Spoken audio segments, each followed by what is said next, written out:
The State and Revolution by V.I. Lenin, Chapter 4. Continuation, supplementary explanation by Engels.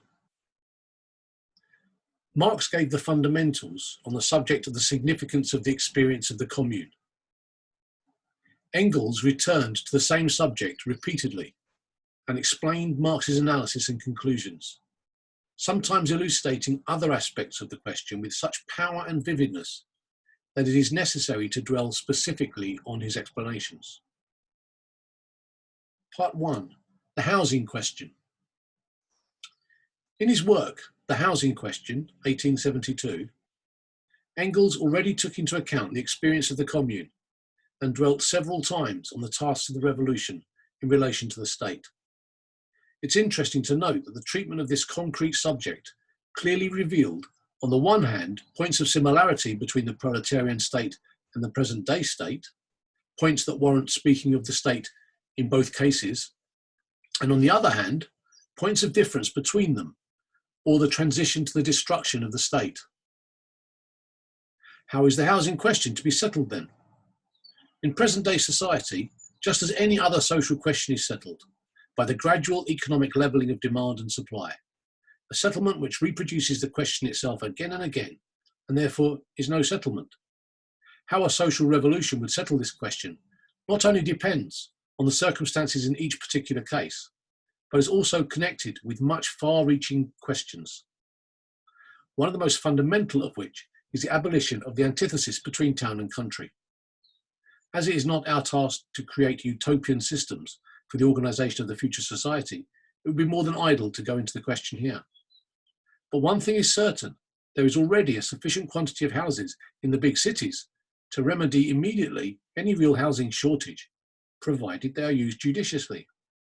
This can naturally only occur through the expropriation of the present owners, by quartering in their houses homeless workers or workers overcrowded in their present homes. As soon as the proletariat has won political power, such a measure dictated in the public interest will be just as easy to carry out as are other expropriations and billotings by the present-day state. That's from the German edition, 1887, page 22. The change in the form of the state power is not examined here, but only the content of its activity. Expropriations and billotings take place by order even of the present-day state. From the formal point of view, the proletarian state will also order the occupation of apartments and expropriation of buildings. But it is clear that the old executive apparatus, the bureaucracy which is connected with the bourgeoisie, would simply be unfit to carry out the orders of the proletarian state. Quote, "It must be pointed out that the actual seizure of all the instruments of labour, taking possession of industry as a whole by the working people, is the exact opposite of the Proudhonist redemption. In the latter case, the individual worker becomes the owner of the dwelling, the peasant farm, the instruments of labour. In the former case, the working people remain the collective owners of the houses, factories and instruments of labour, and will hardly permit their use, at least during a transitional period, by individuals or associations without compensation for the cost. In the same way, the abolition of property in land is not the abolition of ground rent, but its transfer, although in a modified form, to society. The actual seizure of all the instruments of labour by the working people, therefore, does not at all preclude the retention of rent relation." Page 68. We shall discuss the question touched upon in this passage, namely the economic basis for the withering away of the state, in the next chapter. Engels expresses himself most cautiously, saying that the proletarian state would hardly allot housing free of payment, at least during a transitional period. The letting of dwellings owned by the whole people to individual families presupposes the collection of rent, a certain amount of control, and the employment of some standard in the allotment of housing. All this calls for a certain form of state, but it does not at all call for a special military and bureaucratic apparatus, with officials occupying an especially privileged position. The transition to a state of affairs, when it will be possible to supply dwellings rent-free, is connected with the complete withering away of the state. Speaking of the conversion of the Blanquists to the principled Marxist position after the Commune, and under the influence of its experience, Engels, in passing, formulates this position as follows. Necessity of political action by the proletariat and of its dictatorship as the transition to the abolition of classes, and with them of the state. Page 55. Addicts to hair-splitting criticism, or bourgeois exterminators of Marxism, will perhaps see a contradiction between this recognition of the abolition of the state and the repudiation of this formula as an anarchist one in the above-quoted passage from Anti-Düring. It would not be surprising if the opportunists included Engels too among the anarchists. For now, the practice of accusing the internationalists of anarchism is becoming more and more widespread among the social chauvinists. Marxism has always taught that with the abolition of classes, the state will also be abolished. The well-known passage on the withering away of the state in Anti-Düring accuses the anarchists not simply of standing for the abolition of the state, but of preaching that the state can be abolished overnight. In view of the fact that the now dominant social democratic doctrine completely distorts the relation of Marxism to anarchism on the question of the destruction of the state, it would be particularly useful to recall a controversy of Marx and Engels against the anarchists. Part 2. Controversy with the anarchists. This controversy took place in 1873. Marx and Engels contributed articles against the Proudhonists, autonomists, or anti-authoritarians to an Italian socialist annual. And it was not until 1913 that these articles appeared in German translation in the New Süd. Quote, "If the political struggle of the working class assumes revolutionary forms," wrote Marx, ridiculing the anarchists for their repudiation of politics, "and if the workers set up their revolutionary dictatorship in place of the dictatorship of the bourgeoisie, they commit the terrible crime of violating principles. For in order to satisfy their wretched, vulgar, everyday needs, and to crush the resistance of the bourgeoisie, they give the state a revolutionary and transient form, instead of laying down their arms and abolishing the state." It was solely against this kind of abolition of the state that Marx rose up to fight in refuting the anarchists. Not at all against the view that the state would disappear when classes disappeared, or that it would be abolished when classes were abolished.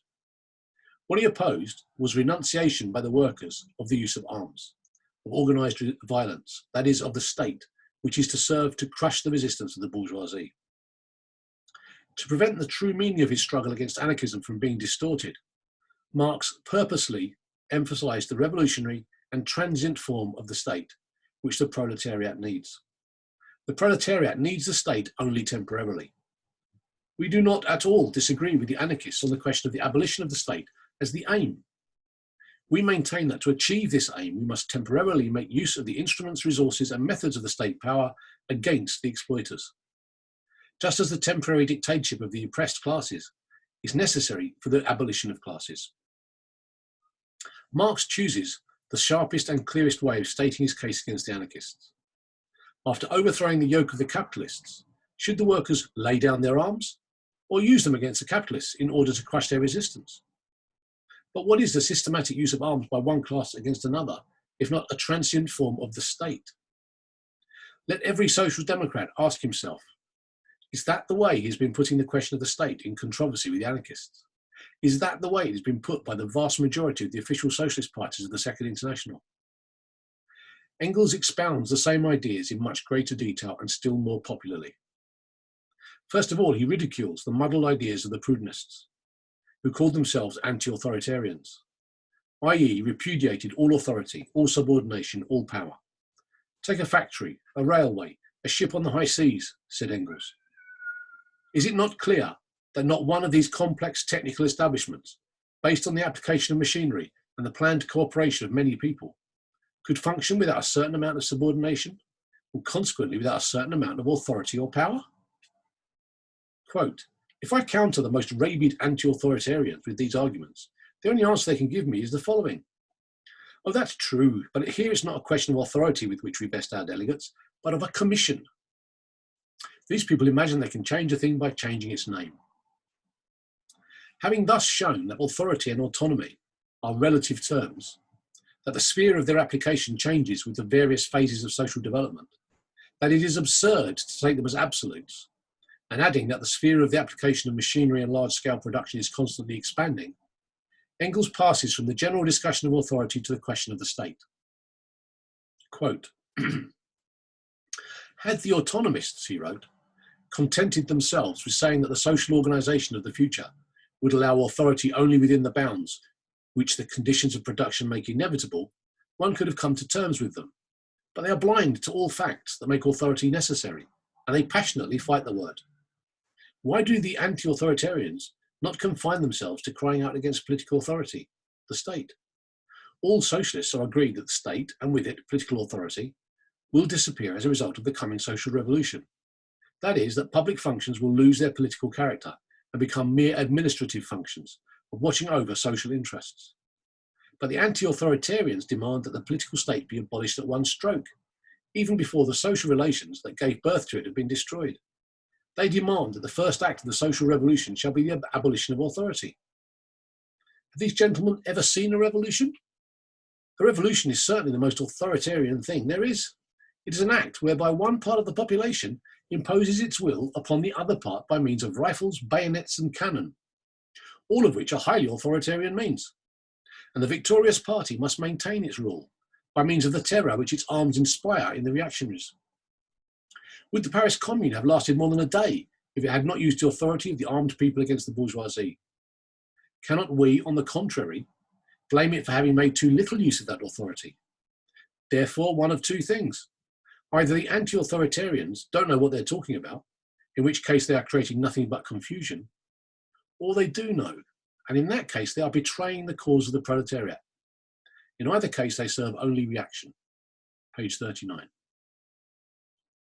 This argument touches upon questions which should be examined in connection with the subject of the relation between politics and economics during the withering away of the state. The next chapter is devoted to this subject. Such questions are the transformation of public functions from political into simple functions of administration and the political state.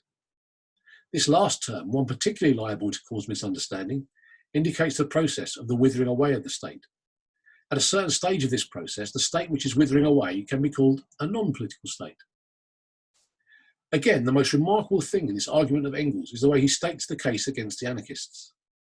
The Social Democrats, claiming to be disciples of Engels, have argued on this subject against the anarchists millions of times since 1873. But they have not argued as Marxists can and should. The anarchist idea of the abolition of the state is muddled and non-revolutionary. That is how Engels put it. It is precisely the revolution in its rise and development, with its specific tasks in relation to violence, authority, power, the state, that the anarchists do not wish to see. The usual criticism of anarchism by present-day social democrats has boiled down to the purest Philistine banality. We recognise the state, whereas the anarchists do not. Naturally, such banality cannot but repel workers who are in the least thoughtful and revolutionary. What Engels says is different. He emphasises the fact that all socialists recognise that the state will disappear as a result of the socialist revolution. He then deals concretely with the question of the revolution, the very question which, as a rule, the social democrats, because of their opportunism, evade and leave, so to speak, exclusively for the anarchists to work out. When dealing with this question, Engels takes the bull by the horns. He asks, should not the Commune have made more use of the revolutionary power of the state, that is, of the proletariat armed and organised as the ruling class? Dominant official social democracy usually dismissed the question of the concrete tasks of the proletariat in the revolution, either with a Philistine sneer or at best with a sophistic evasion, wait and see. And the anarchists were thus justified in saying about such social democracy that it was betraying its task of giving the workers a revolutionary education. Engels draws upon the experience of the last proletarian revolution, precisely for the purpose of making a most concrete study of what should be done by the proletariat and in what manner, in relation to both the banks and the state.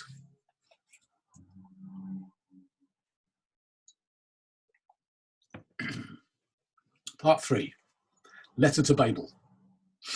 One of the most remarkable, if not the most remarkable, of the observations on the state in the works of Marx and Engels is contained in the following passage in Engels' Letter to Babel, dated March 18th to the 28th, 1875. This letter, we may observe parenthetically, was, as far as we know, first published by Babel in the second volume of his memoirs, which appeared in 1911, i.e. 36 years after the letter had been written and mailed. Engels wrote to Babel criticising that same draft of the Gotha programme, which Marx criticised in his famous letter to Braque. Referring particularly to the question of the state, Engels said, "The free people's state is transformed into the free state. Taken in its grammatical sense, a free state is one where the state is free in relation to its citizens, hence a state with a despotic government. The whole talk about the state should be dropped, especially since the Commune, which was no longer a state in the proper sense of the word. The people's state has been thrown in our faces by the anarchists to the point of disgust. Although already Marx's book Against Proudhon, and later the Communist Manifesto, directly declare that with the introduction of the socialist order of society, the state will dissolve of itself and disappear. As therefore the state is only a transitional institution, which is used in the struggle, in the revolution, in order to hold down one's adversaries by force, it is pure nonsense to talk of a free people's state. So long as the proletariat still uses the state, it does not use it in the interests of freedom, but in order to hold down its adversaries. And as soon as it becomes possible to speak of freedom, the state as such ceases to exist. We would therefore propose to replace state everywhere by the German word for community, a good old German word which can very well represent the French word commune." That's from pages 321 to 22 of the German original. It should be borne in mind that this letter refers to the party programme, which Marx criticised in a letter dated only a few weeks later than the above. Marx's letter is dated May the 5th, 1875. And at the time, Engels was living with Marx in London. Consequently, when he says "we" in the last sentence, Engels undoubtedly, in his own as well as in Marx's name, suggests to the leader of the German Workers' Party that the word state be thrown out of the programme and replaced by the word community. What a howl about anarchism would be raised by the leading lights of present-day Marxism, which has been falsified for the convenience of the opportunists, if such a correction of the programme was suggested to them. Let them howl. The bourgeoisie will praise them for it, but we should go on with our work. In revising the programme of our party, we must unfailingly take the advice of Engels and Marx into consideration in order to be closer to the truth, to restore Marxism by purging it of distortions, to guide the struggle of the working class for its emancipation more correctly. Certainly no one opposed to the advice of Engels and Marx will be found among the Bolsheviks. The only difficulty that may perhaps arise will be in regard to terminology. In German, there are two words meaning community, of which Engels used the one which does not denote a single community, but their totality, a system of communities. In Russian, there is no such word, and perhaps we may also have to choose the French word commune, although this also has its drawbacks. The commune was no longer a state in the proper sense of the word. From the theoretical point of view, this is the most important statement Engels makes. After what has been said above, this statement can be fully understood. The commune was ceasing to be a state insofar as it had to suppress not the majority of the population, but a minority, the exploiters. It had smashed the bourgeois state machine. In place of a special repressive force, the population itself came on the scene. All this was a departure from the state in the proper sense of the word. And had the commune become firmly established, all traces of the state in it would have withered away of themselves. It would not have had to abolish the institutions of the state. They would have ceased to function in the measure that they ceased to have anything to do. The people's state has been thrown in our faces by the anarchists. In saying this, Engels, above all, has in mind Bakunin and his attacks on the German Social Democrats. Engels admits that these attacks were justified insofar as the people's state was as much as an absurdity and as much a departure from socialism as the free people's state. Engels tried to put the struggle of the German Social Democrats against the anarchists on the right lines, to make this struggle correct in principle, to purge it of opportunist prejudices concerning the state. Alas, Engels' letter lay in hiding for 36 years. We shall see further on that even after this letter was published, Kautsky obstinately repeated what in essence were the very mistakes against which Engels had warned. Bebel replied to Engels in a letter dated September the 21st, 1875, in which he wrote, among other things, that he fully agreed with Engels' judgment on the draft programme, and he had reproached Liebknecht for his readiness to make concessions. Page 334 of the German edition of Bebel's Memoirs, Volume 2. But if we take Bebel's pamphlet, Our Aims, we find that there are views on the state that are absolutely wrong. The state must be transformed from one based on class rule into a people state. Unzier ZL, German edition, 1886, page 14. This was printed in the ninth edition of Bebel's pamphlet.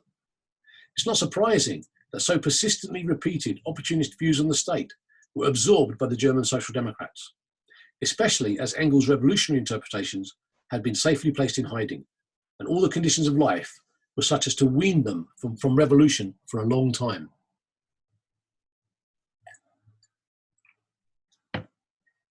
Part 4. Criticism of the draft of the Erfurt programme. In analysing the Marxist teaching on the state, the criticism of the draft of the Erfurt programme, sent by Engels to Kautsky on June 29, 1891, and published only 10 years later in the New Zeit, cannot be ignored, for it is precisely with the opportunist views of social democracy on questions of the state system that this criticism is mainly concerned. We shall note in passing that Engels also makes an exceedingly valuable observation on questions of economics, which shows how attentively and thoughtfully he watched the various changes being undergone by modern capitalism, and how for this reason he was able to foresee to a certain extent the tasks of our present, the Imperialist Epoch.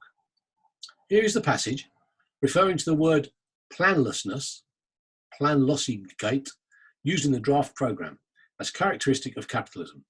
Engels writes, "When we pass on from joint stock companies to trusts, which dominate and monopolise whole branches of industry, this puts an end not only to private production, but also to planlessness." Here we have what is most essential in the theoretical appraisal of the modern capitalism, i.e. imperialism, namely that capitalism becomes monopoly capitalism. The latter must be emphasised because the erroneous bourgeois reformist assertion that monopoly capitalism or state monopoly capitalism is no longer capitalism, but can already be termed state socialism or something of that sort, is most widespread. The trusts, of course, never produced, do not now produce, and cannot produce complete planning. But however much they do plan, however much the capitalist magnates calculate in advance the volume of production on a national and even international scale, and however much they systematically regulate it, we still remain under capitalism. In its new stage, it is true, but still undoubtedly capitalism. The proximity of such capitalism to socialism should serve the genuine representatives of the proletariat as an argument proving the proximity, facility, feasibility, and urgency of the socialist revolution, and not at all as an argument for tolerating the repudiation of such a revolution, and the efforts to make capitalism look more attractive, an occupation in which all the reformists are engaged. But let us return to the question of the state. In this letter, Engels makes three particularly valuable points. First, as regards the Republic. Second, as regards the connection between the national question and the state system. And third, as regards local self-government. As regards the Republic, Engels made this the centre of gravity of his criticism of the draft of the Erfurt programme. When we recall what importance the Erfurt programme acquired for the whole of international social democracy, and how it became the model for the whole of the Second International, we may state without exaggeration that Engels here criticised the opportunism of the whole Second International. The political demands of the draft, Engels writes, have one great fault. What actually ought to be said is not there. And later on, he makes it clear that the German constitution is, properly speaking, a copy of the extremely reactionary constitution of 1850, that the Reichstag is only, as Wilhelm Liebknecht put it, the fig leaf of absolutism, and that to wish to transform all the instruments of labour into public property on the basis of a constitution which legalises petty states and the union of the German petty states is an obvious absurdity. To touch on that is dangerous, however, Engels adds, knowing full well that it was impossible legally to include in the programme the demand for a republic in Germany. But Engels does not simply rest content with this obvious consideration which satisfies everybody. He continues, nevertheless, somehow or other, the thing has to be attacked. How necessary this is shown precisely at the present time by opportunism, which is gaining ground in a large section of the social democratic press.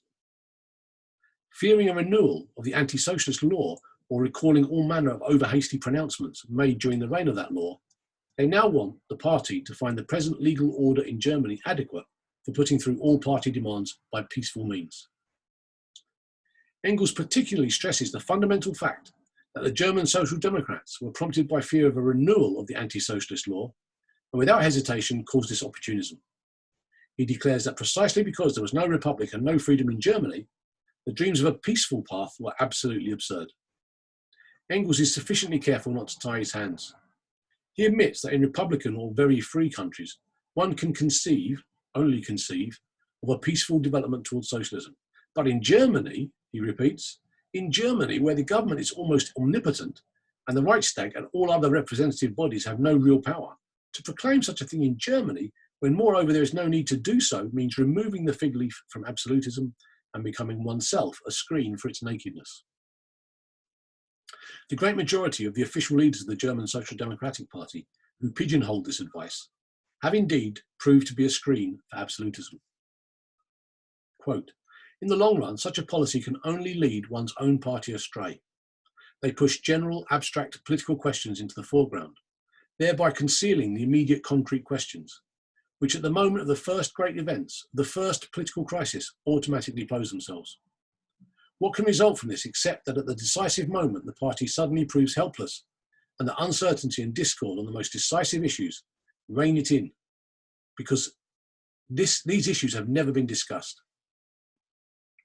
This forgetting of the principal considerations for the momentary interests of the day, this struggling and striving for the success of the moment regardless of later consequences, this sacrifice of the future of the movement for its present, may be honestly meant, but it is and remains opportunism.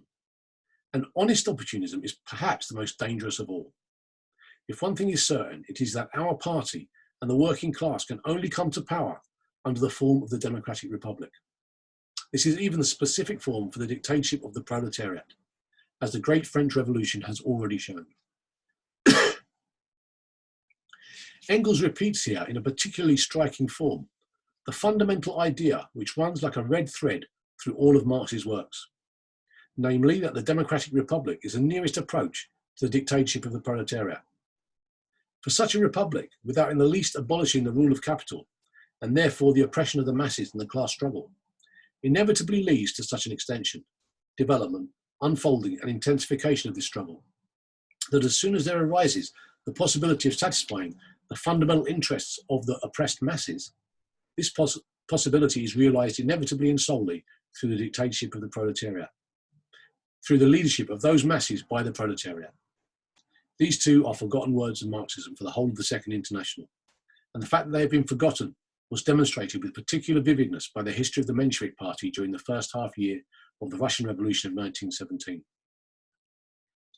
On the subject of a federal republic, in connection with the national composition of the population, Engels wrote, "What should take the place of present-day Germany, with its reactionary monarchical constitution and its equally reactionary division into petty states, a division which perpetuates all the specific features of Prussianism instead of dissolving them in Germany as a whole?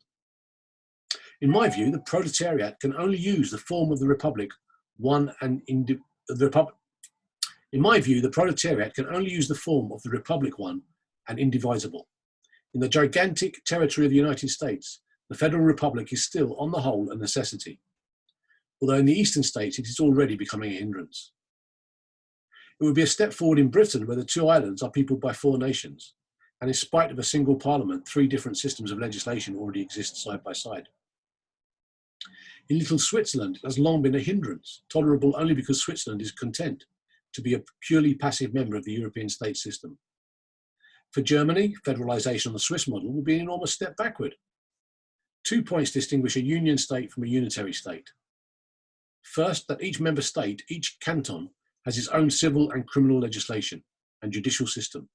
And second, that alongside a popular chamber, there is also a federal chamber, in which each canton, whether large or small, votes as such.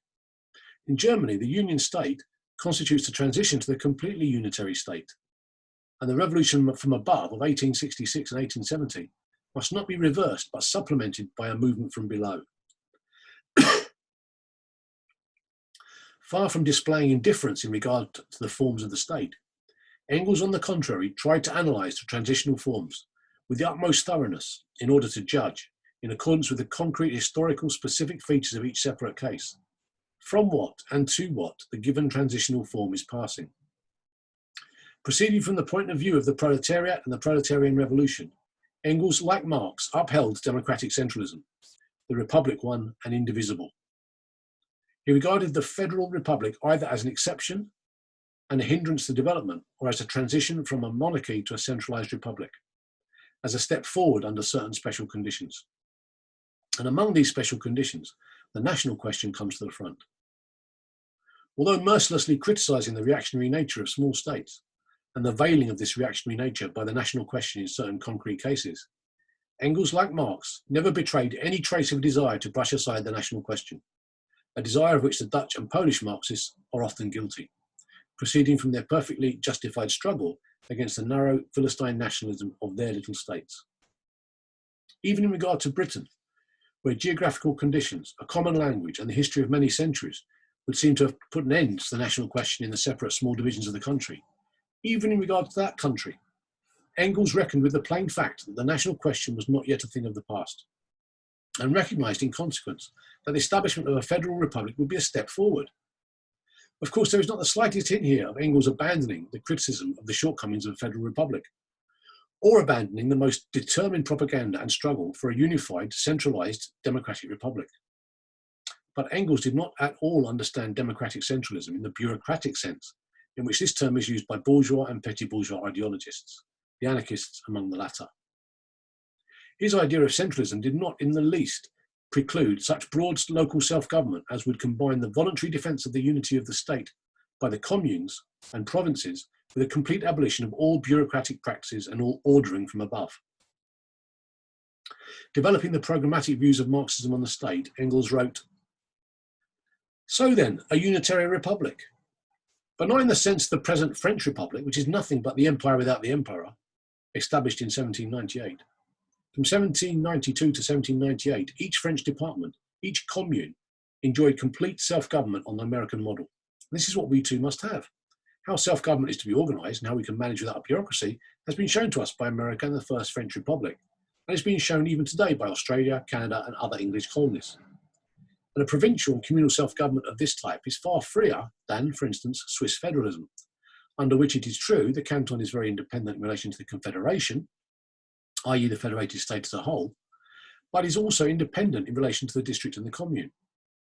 The cantonal governments appoint the district governors and prefects, which are known in English-speaking countries, and which we want to abolish here as resolutely in the future as the Prussian commissioners, district police chiefs, governors, and in general all officials appointed from above. Accordingly, Engels proposes the following wording for the self-government clause in the programme. Complete self-government in the provinces, gubernias or regions, districts and communes through officials elected by universal suffrage. The abolition of all local and provincial authorities appointed by the state. I have already had occasion to point out in Pravda, number 68, May the 28th, 1917, which was suppressed by the government of Kerensky and other socialist ministers, how on this point, of course not on this point alone by any means, our pseudo-socialist representatives of pseudo-revolutionary pseudo-democracy have made glaring departures from democracy. Naturally, people who have bound themselves by a coalition with the imperialist bourgeoisie have remained deaf to this criticism. It is extremely important to note that Engels, armed with facts, disproves by a most precise example the prejudice which is very widespread, particularly among petty bourgeois Democrats, that a federal republic necessarily means a greater amount of freedom than a centralized republic. This is wrong. It is disproved by the facts cited by Engels regarding the centralized French Republic of 1792 to 98 and the federal Swiss Republic. The really democratic centralized republic gave more freedom than the federal republic. In other words, the greatest amount of local, provincial, and other freedom known in history was accorded by a centralized and not by a federal republic. Insufficient attention has been and is being paid in our party propaganda and agitation to this fact, as indeed to the whole question of the federal and the centralized republic and local self-government.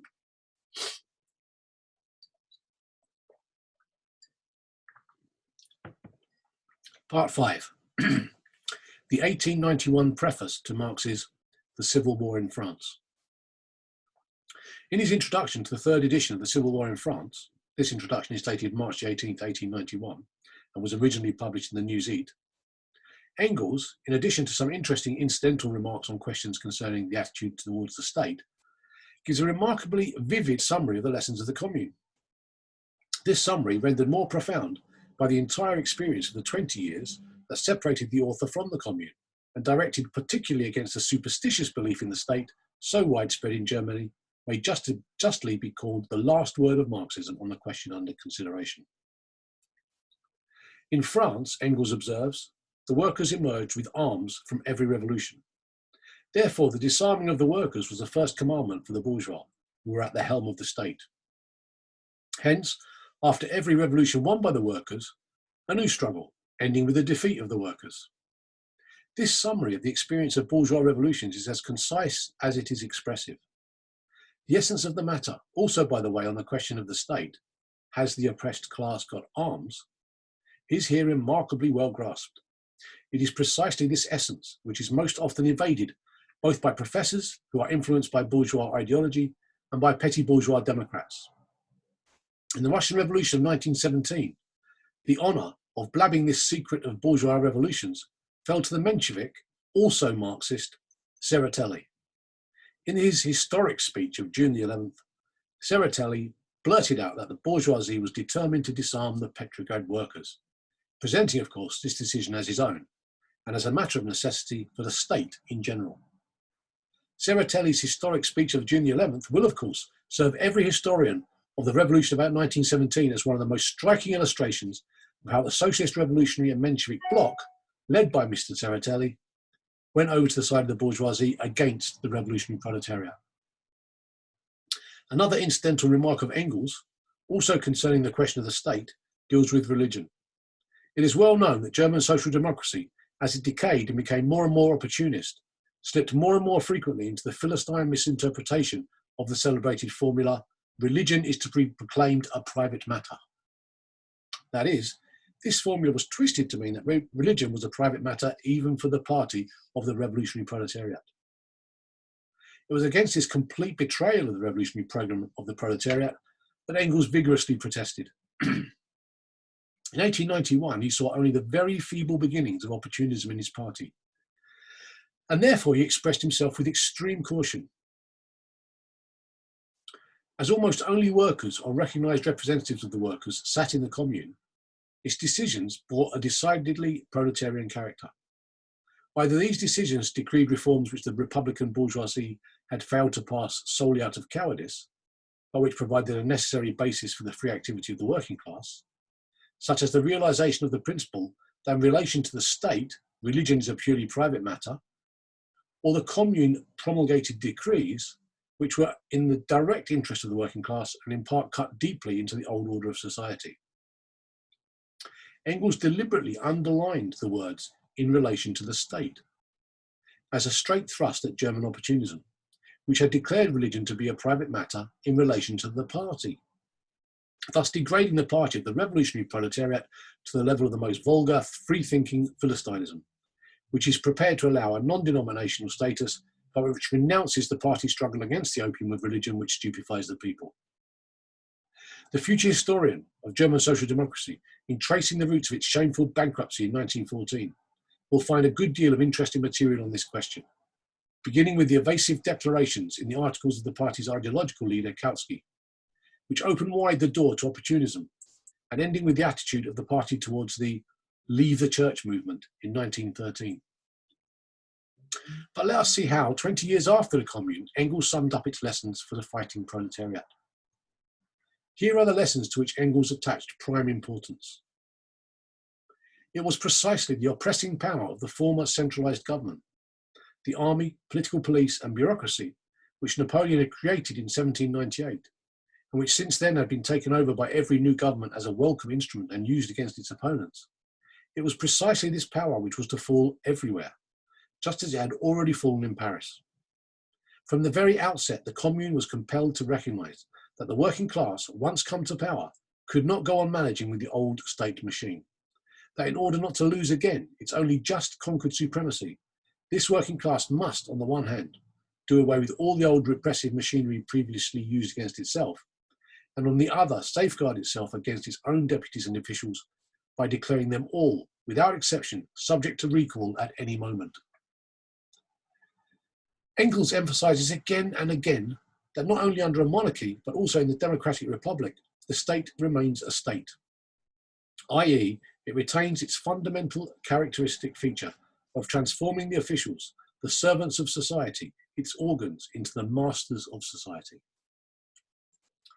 Against this transformation of the state and the organs of the state from servants of society into masters of society, an inevitable transformation in all previous states, the Commune made use of two infallible means. In the first place, it filled all posts, administrative, judicial, and educational, by election on the basis of universal suffrage of all concerned, subject to the right of recall at any time by the same electors. And in the second place, all officials, high or low, were paid only the wages received by other workers. The highest salary paid by the Commune to anyone was 6,000 francs, nominally about 2,400 rubles, or according to the present rate of exchange, about 6,000 rubles. The action of those Bolsheviks who proposed that a salary of 9,000 rubles be paid to members of municipal councils, for instance, instead of a maximum salary of 6,000 rubles, quite an adequate sum, throughout the state, is totally inexcusable. In this way, an effective barrier to place hunting and careerism was set up, even apart from the binding mandates to delegates, to representative bodies which are added besides.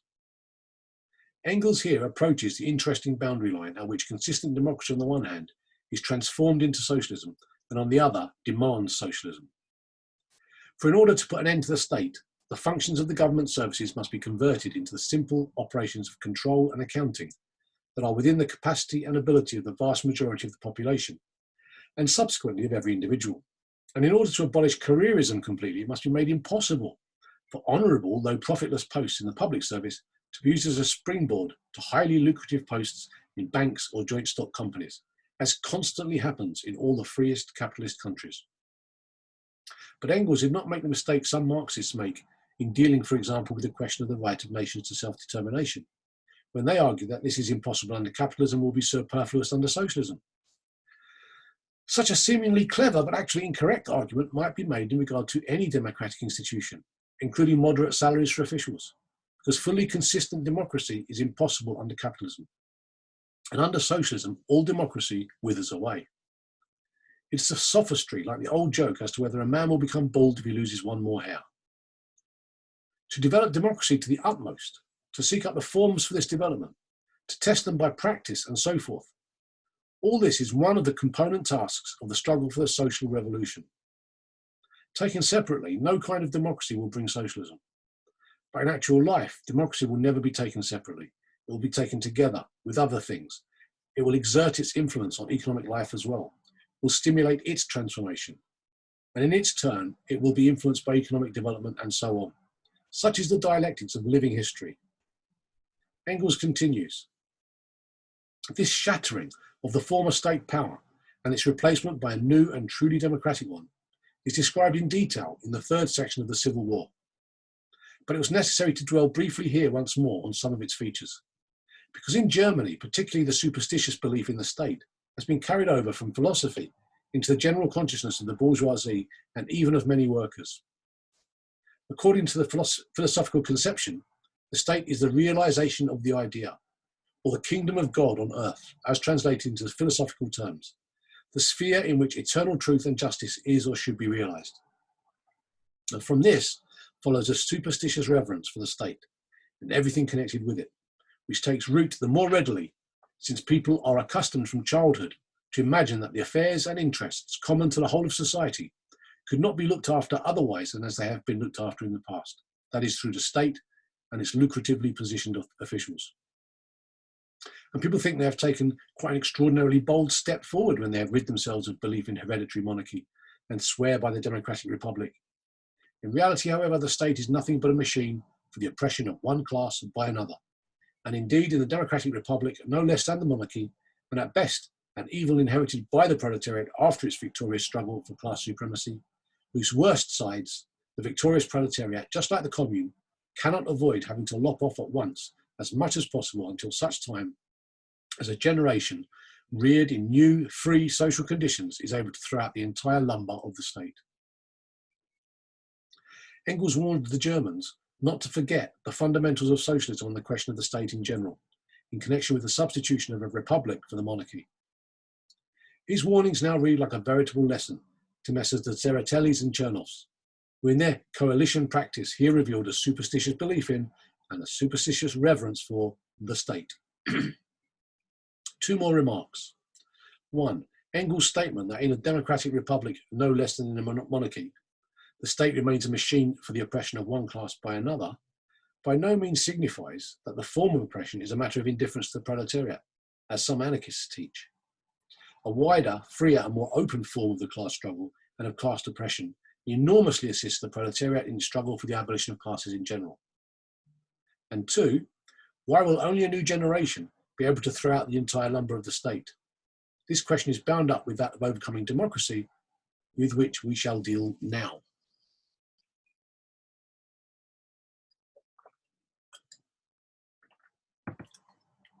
Part 6. Engels on the overthrowing of democracy. Engels had occasion to express his views on this subject in connection with the fact that the term social democrat was scientifically wrong.